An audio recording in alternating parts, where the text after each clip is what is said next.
नमस्ते हिंदुस्तान, कैसे हैं आप लोग।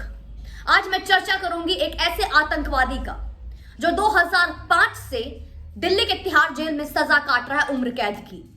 जी हां, मैं बात कर रही हूं जगतार सिंह बवारा की। जगतार सिंह हवारा जो कि बब्बर खालसा का बहुत बड़ा आतंकवादी है। जी हां, वो जगतार सिंह हवारा जिसने 12वें मुख्यमंत्री चीफ मिनिस्टर ऑफ पंजाब, जो 12वें चीफ मिनिस्टर थे पंजाब का, उनका हत्या किया था इसने। जी हां, ये वही जगतार सिंह हवारा है जिसने 1995 में चंडीगढ़ सचिवालय में बम विस्फोट किया था और उस बम विस्फोट की वजह से उसमें बेअंत सिंह जी के साथ कुल लगभग 17 लोग और मारे गए थे। लेकिन आज मैं इस बात की और इस जगतार सिंह एक आतंकवादी हवारा की चर्चा क्यों कर रही हूं। मैं चर्चा इसलिए कर रही हूं दोस्तों, क्योंकि जो आज पूरा देश देख रहा है कि किस तरीके से आज भारत में जो कृषि बिल आया है सरकार के द्वारा, उसका समर्थन जो सारे किसान तो कर रहे हैं, लेकिन कुछ 5% लगभग 95% किसान वो हैं जो खुश हैं, अपने खेत में खेती कर रहे हैं और कहीं ना कहीं इस बिल के आने से बहुत संतुष्ट है, क्योंकि उनका इस बिल के आने से उनको मुनाफा दिख रहा है। लेकिन वो 5% लोग जिनको कि आंदोलन करने का पूरा अधिकार है, कहीं ना कहीं जो इस बिल के खिलाफ है, उसके लिए आवाज उठाने का, प्रदर्शन करने का पूरा उनको कहीं ना कहीं एक कानूनी अधिकार है। लेकिन जो वहां बॉर्डर पे बैठकर वहां पे हवारा का, जगतार सिंह हवारा का पोस्टर लगाकर आंदोलन कर रहे हैं, क्या वो किसान है?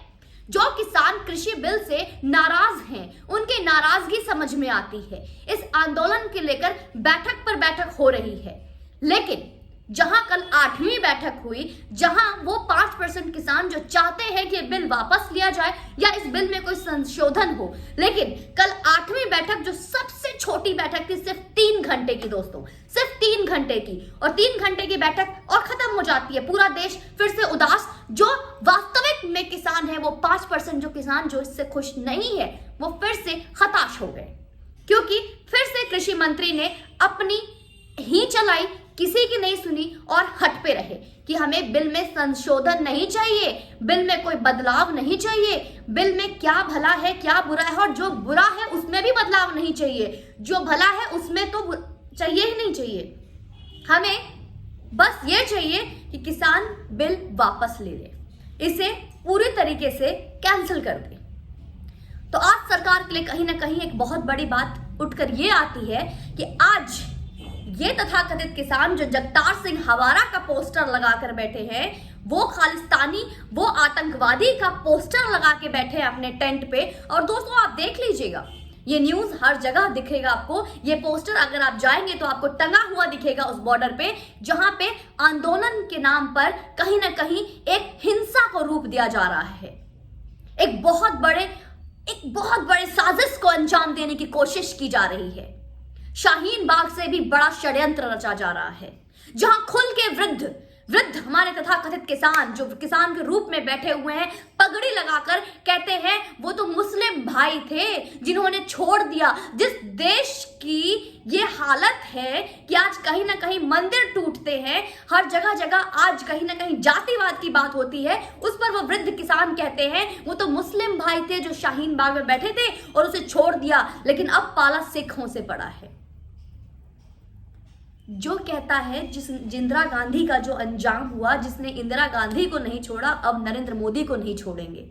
लेकिन बात यहाँ इंदिरा गांधी और नरेंद्र मोदी की नहीं है दोस्तों, बात यहाँ देश की है, बात यहाँ राष्ट्र की है।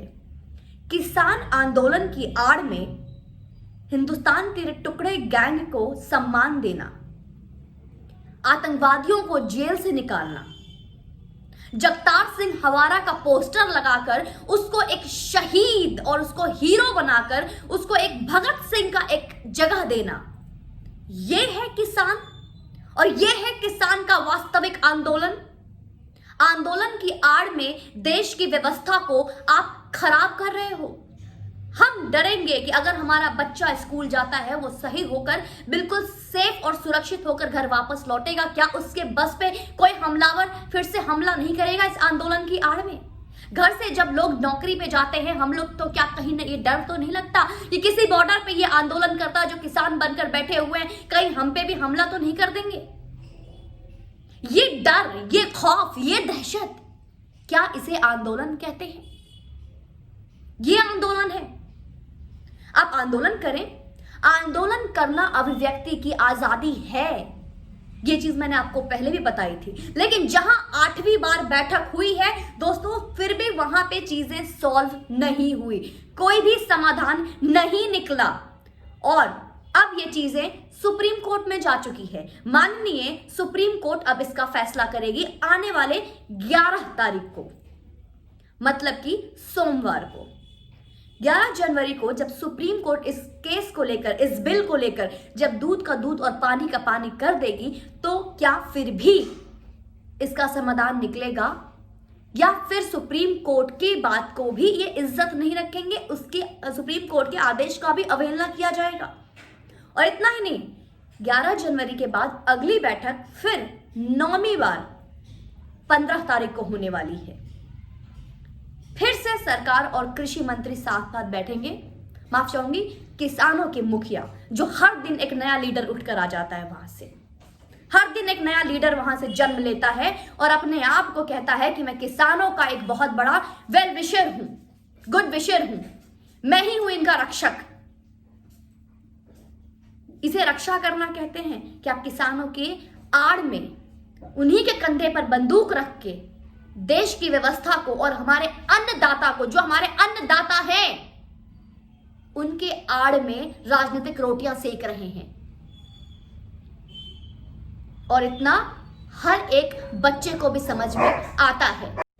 किसानों की आड़ में राजनीतिक रोटियां सेकी जा रही है।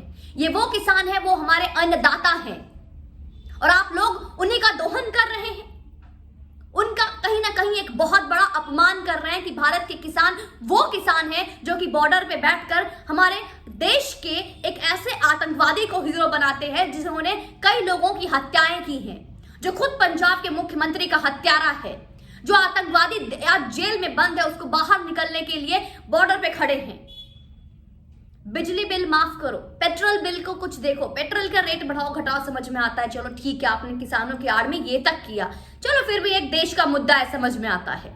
लेकिन आंदोलन की आड़ में, हमारे अन्नदाताओं के आड़ में देश की व्यवस्था और देश के आतंकवादियों को, जो भले मानुस और इतना ही नहीं, जिनका की कभी भी किसी भी चीज से कोई दरकार नहीं था, उतनी हत्याएं की हैं उस जगतार सिंह ने, और आप उसका पोस्टर लगाकर आंदोलन करते हैं। दोस्तों, आप अभी मैंने अपने ट्विटर हैंडल पे वेब सुमन पांडे, वहां पे मैंने एक पंचायत चैनल का एक वीडियो ट्वीट मेंशन किया है।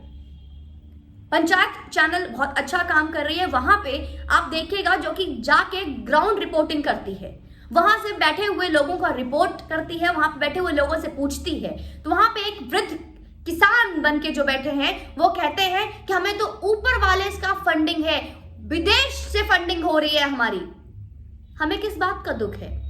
सरकार जो कहती है हम अपने पे डटे रहेंगे। ये वो किसान बैठे हैं जो कभी हल निकालना नहीं चाहते, जिनको हल से कोई तरोकार नहीं है, न खेत में चलाए जाने वाले हल से, न किसानों के मुसीबत में निकाले जाने वाले हल से, क्योंकि ये हल चलाने वाले नहीं है जो वहां बैठे हैं, ये देश जलाने वाले हैं, हल चलाने वाले नहीं। और देश जलाने वाले को आप हल चलाने वाले से तुलना नहीं कर सकते। बस इतना ही कहना था आपसे, बाकी आप लोग खुद समझदार हैं, इनसे सवाल पूछिए। बहुत लोगों को लगता है कि आज ठंड में ठिठुर कर बहुत लोग आत्महत्या कर रहे हैं, इनसे पूछिए कितनी आत्महत्याएं इनको मंजूर है और कितने लोगों की बलि चढ़ाएंगे अपने जिद में आकर, सिर्फ और सिर्फ इसलिए क्योंकि इनको बिल से आपत्ति नहीं है। इनको आपत्ति इसलिए है कि ये बिल नरेंद्र मोदी ने निकाला है, ये बिल बीजेपी ने निकाली है, तो इसका तो हमें कैसे भी करके हमें बस बहिष्कार करना है और अपने जिद पे रहना है। लेकिन जो देश को जलाने की कोशिश करेगा, जो देश के आतंकवादियों के सामने पोस्टर लगाकर उसको हीरो बनाकर आंदोलन करेगा, वो आंदोलन हमें मंजूर नहीं है और हम उसका बहिष्कार करेंगे। ये आंदोलन नहीं, ये एक बहुत बड़ा आयोजन है। हमारे देश को जलाने का आयोजन बचा सकते हैं तो बचा लीजिए। विचार कीजिएगा और कमेंट सेक्शन में मुझे जरूर बताइएगा। जय हिंद, वंदे मातरम, जय जवान जय किसान।